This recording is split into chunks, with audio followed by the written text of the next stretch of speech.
Bom dia, boa tarde, boa noite. Hoje a gente vai falar sobre fluência no inglês, né? Dar aí um up no inglês. Então, quer dizer, eu recebi uma mensagem aqui do Geres, né, inscrito nosso, e ele perguntou aí sobre quando que eu percebi que eu estava fluente no inglês e tal e tudo mais, que ele tá ouvindo podcast, muito legal, é muito bom.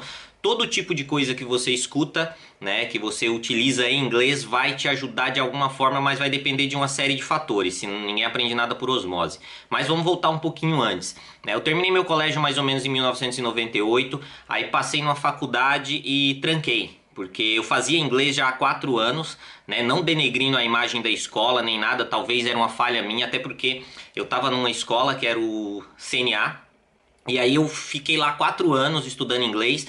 Realmente eu era muito bom de gramática, mas eu não conseguia falar. Eu era aquele tipo de pessoa que, quando ia falar, mudava o tom de voz, gaguejava, ficava pensando em inglês e traduzindo, né? Aquele processo natural que todo mundo vai ter.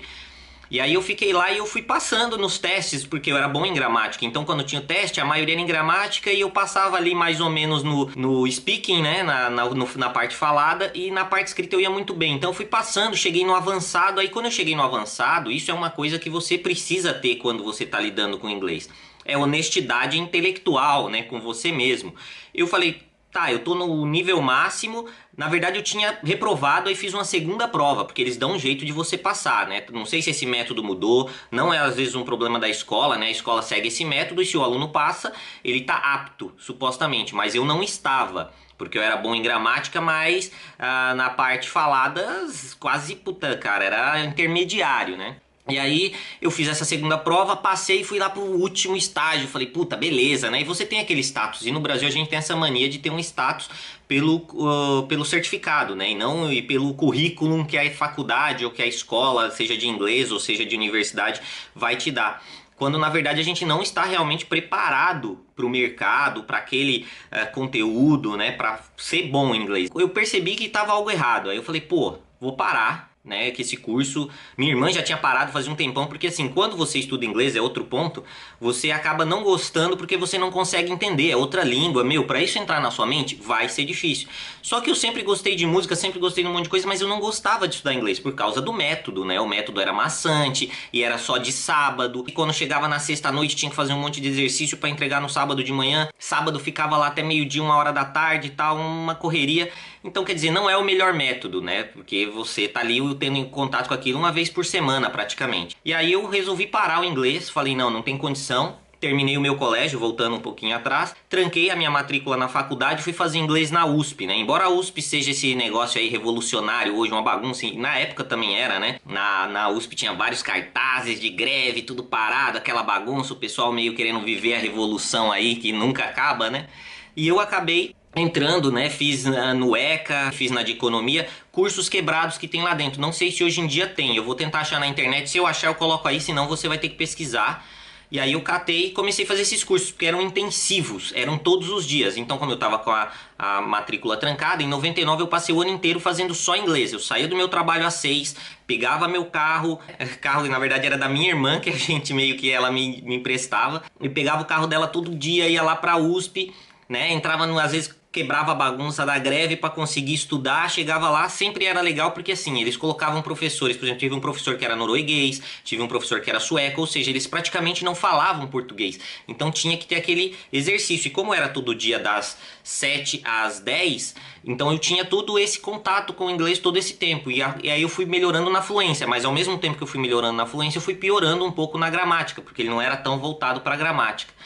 Né? E aí pensei em sair do Brasil, sei que eu acabei não saindo, só saí do Brasil em 2007, né, por questões de família, de coragem mesmo, né, até quando eu saí do Brasil, que eu cheguei em Dublin, logicamente teve o choque cultural, que depois eu entro nesse mérito num vídeo totalmente voltado para as questões de chegada lá, de questões culturais, coisas que aconteceram, mas aí eu tinha um curso de inglês lá. E aí eu entrei, quando eu fiz o meu teste, eu caí no intermediário básico, tá ligado? Então eu falei, puta, quer dizer, no Brasil eu era o avançadão, eu fiz ainda 1 ano de inglês todos os dias na USP, só que eu fiquei 5, 6 anos sem falar inglês. Ou seja, voltei a perder, né? Não tava... Mas mesmo assim, caí lá no intermediário, lá eu comecei a me desenvolver um pouco melhor. Só que mesmo assim, eu morava com brasileiros. E aí o que aconteceu? Eu não conseguia me desenvolver. Quando eu terminei o meu primeiro ano de curso na Irlanda, eu achei que meu inglês voltou ao nível de 1999. Porque até então eu melhorei um pouco mais na gramática, né? Recuperei um pouco da gramática, melhorei um pouco na fluência, né? E a fluência não está só em você falar, né? Você pensar em inglês, falar rápido, mas está também você, principalmente você entender. Mas também de nada adianta você entender e não conseguir responder, né? Então, quer dizer, foi aperfeiçoando, mas o meu 1 ano de inglês em 2007 na Irlanda foi praticamente para recuperar isso. Tanto que eu comecei a ir bem, né? Me empenhei bastante. A professora falou: Ó, você tá no intermediário, eu vou te jogar já direto no avançado. Eu falei: tudo bem, né? Tipo, dei um salto aí de 2, 3 estágios na época daquela escola. E foi ótimo. Só que estudar inglês não é só isso, né? Você tem que ter ali, você tem que estar sempre. Como eu tava na Irlanda, eu via filmes em inglês, assistia quase tudo em inglês. Vivia inglês no trabalho e sempre vai te defasar de alguma forma. Eu tento assistir sempre filmes em inglês, mas aí em 2010 eu decidi voltar para o Brasil. Quando eu voltei para o Brasil, eu comecei a dar aula de inglês em empresas. Tipo, a empresa precisava de alguém, eu ia lá todo dia e dava aula para os funcionários. Logicamente, uma aula mais direta, né, voltada para cada funcionário, nível de cada funcionário. Eu sempre tentava pegar funcionários e pessoas que tivessem no mesmo nível para não misturar os níveis, porque se você coloca uma pessoa de nível muito baixo com uma de nível muito alto, ela decai. Aí também foi uma coisa que me ajudou bastante, porque eu tinha que estudar às vezes, né? Porque você não lembra de todas as regras, você sabe usar as regras, né? Que é aquilo que eu falei, eu perdi um pouco a gramática e ganhei mais a fluência. Só que eu sei usar a regra, mas não lembrava de como explicar. Então eu tive que voltar a estudar a parte gramatical. E isso ajudou bastante. Então você tem que fazer várias coisas. Eu criei o meu método, né, de aula.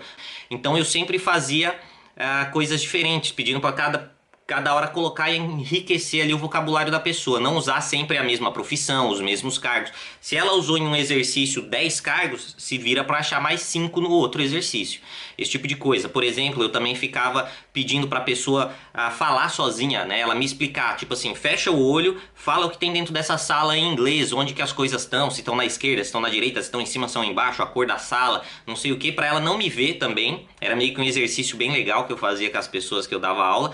E aí elas também exercitavam. Isso é uma coisa que você pode fazer, é uma dica que ninguém dá. Então, eu aprendi inglês assistindo filme. Logicamente, você assistir e tentar pescar as coisas, né? Porque tem muitas palavras que são similares, né? E assim vai. E você vai pescando esse tipo de coisa. Isso eu também usei quando eu fiz curso de alemão.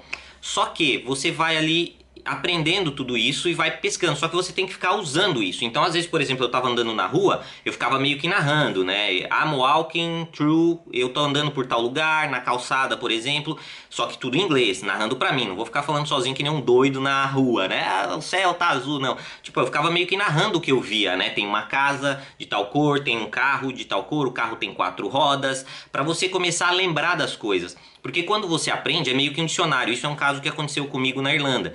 Eu perguntei para a professora o que era tal coisa, né? Uma professora inglesa não, né? Ela era irlandesa. E ela pegou e me deu o dicionário. Aí eu falei, eu saí do Brasil e vim para a Irlanda.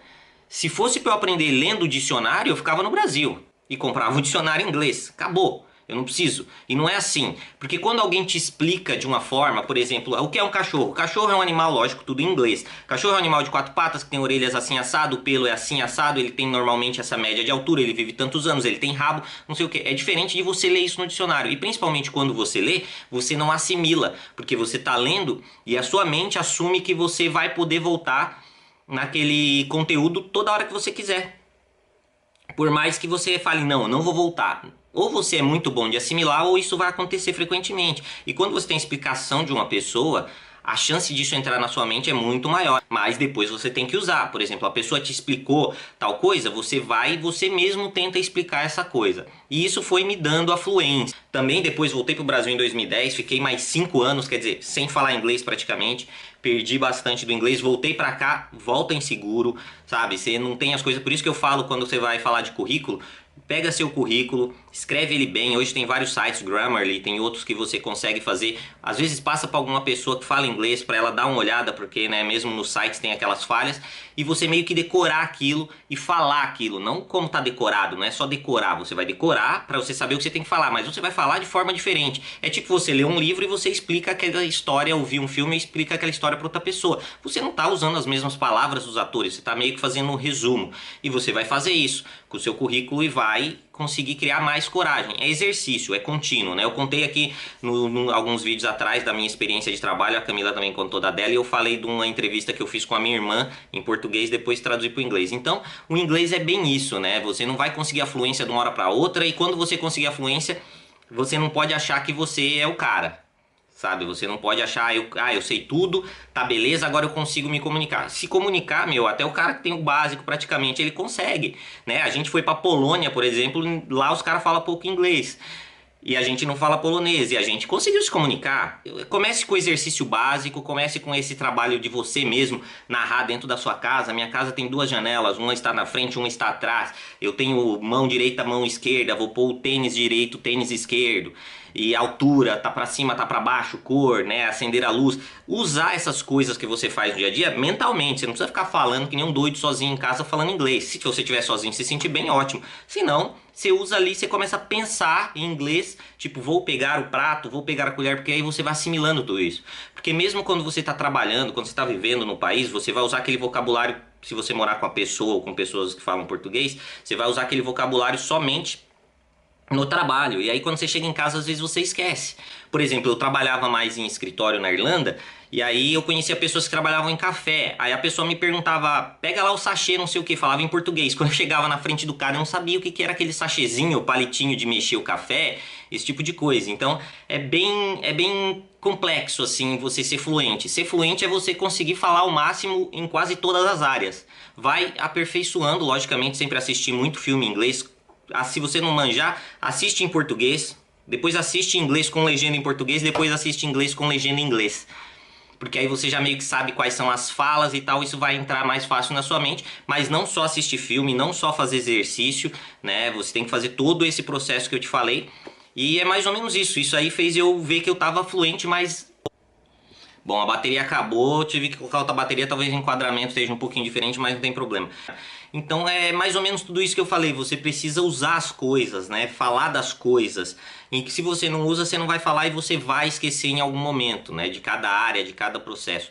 Eu usava um método que as pessoas gostavam muito dentro de sala de aula para desenvolvê-las, logicamente como era voltado para cada tipo de pessoa. Às vezes o cara estava num nível mais alto, às vezes ele queria um inglês voltado para o business dele. Eu tinha que estudar o business do cara, tipo, o cara me falava, bom, eu sou economista, eu falo de matemática, não sei o que. Eu ia lá e pegava, por exemplo, um texto relacionado ao business dele, por exemplo, uma notícia, eu traduzia aquela notícia e fazia exercício em cima daquela notícia. Fazendo isso, eu me exercitava pra caramba e dava ali também um improve, né? Dava uma melhorada no meu inglês também. Mas é bem complexo, né? É tudo isso que a gente tem que fazer. Você tá fluente ou não vai ser praticamente relativo, porque mesmo em português, que nem eu tava falando, você pega um livro em português, às vezes você lê, você encontra palavras que você não sabe, em inglês mais ainda. A nossa língua é outra, e se você continua falando português, né, na sua casa, na sua família, com seus amigos ou etc., isso vai afetar na hora de você ligar o switch e mudar para falar inglês, né? Porque a forma que você fala inglês é diferente, você troca os pronomes, você põe do, você põe have, né? Antes, quando é pergunta, esse tipo de coisa. Então esse tipo de coisa vai fazer você confundir às vezes as coisas simples. Aí parece, pô, o cara tá 7 anos e tá errando esse tipo de coisa, né? Do e does, essas coisas simples, porque não é a sua língua e você continua falando o português. Se você tivesse só falando inglês, a chance de errar seria mínima. Tá ligado? Só falando inglês que eu falo, é 100% inglês. Você mora com inglês, ou namora uma pessoa que fala inglês, ou é casado com uma pessoa que fala inglês, no seu trabalho você fala inglês, acabou o português pra você. Mas a fluência é muito relativa. Às vezes as pessoas acham, se colocam como fluente, principalmente no Brasil. Você pega aí um curso, eu sou avançado de inglês, não sei o que, eu sou fluente. É relativo, amigo, é relativo. Eu tava nível avançado CNA, um ano de inglês na USP, que sem brincadeira foi o melhor que eu fiz, né? Se você tiver aí uma aula particular com um professor todos os dias praticamente, ou pelo menos 3 dias por semana, é o ideal. Menos que isso, cara, é meio que perda de tempo. A não ser que você seja muito bom, se concentre muito e consiga aplicar isso durante a semana, né? Se você não fizer nada durante a semana, quer aprender inglês só de sábado, é complicado, assim, vai ser bem chato, mas existem pessoas e pessoas, né? Tem gente que consegue mais fácil. Pra mim era ruim e isso prejudicou. Talvez foi isso que fez minha irmã parar de fazer inglês, porque você não vê ali um crescimento melhor e mais rápido, real, né? Porque você tá indo só de sábado, aí de sábado é maçante, pô, acorda de manhã, né? Depois de uma semana estressante, você tem que fazer inglês, e o inglês é aquela coisa, né? Aquele verbo to bezão, ou aqueles exercícios bem chatos. Então o exercício ele tem que estar sempre melhorando o seu vocabulário, sempre. de alguma forma. Não adianta você fazer um exercício. Ficou repetitivo, você começou a repetir coisas em exercícios diferentes, acabou o curso, cara. Então, e você ser honesto com você mesmo de que você é bom ou você não é em inglês, que você está em condições ou não está, e você procurar melhorar, né? Existem inúmeras coisas na internet hoje em dia, muito mais fácil do que na década de 90. Bom, mas esse foi o vídeo de hoje, espero que ajude aí as dicas, né? Use isso, faça isso, né? Eu até pensei em dar aulas de inglês aí futuramente, ou, né, tem que achar um grupo legal, até porque eu tô fora do Brasil, bater horário e tudo mais. Mas é de cada pessoa, existem inúmeras pessoas boas no mercado, só que você tem que assistir antes, porque senão você cai no mais do mesmo, tá cheio de gente prometendo uma coisa e entregando outra. Bom, esse foi o vídeo de hoje, espero que vocês gostem, espero que as informações sejam úteis, espero que vocês usem. Se você gostou, deixa seu like, se inscreve no canal, dê sua opinião, dê sua sugestão, dê seus comentários aí a respeito do que você quiser aí embaixo, né? Desde que seja de forma educada e tudo mais. E é isso aí, a gente se vê no próximo vídeo. Um abraço e até mais.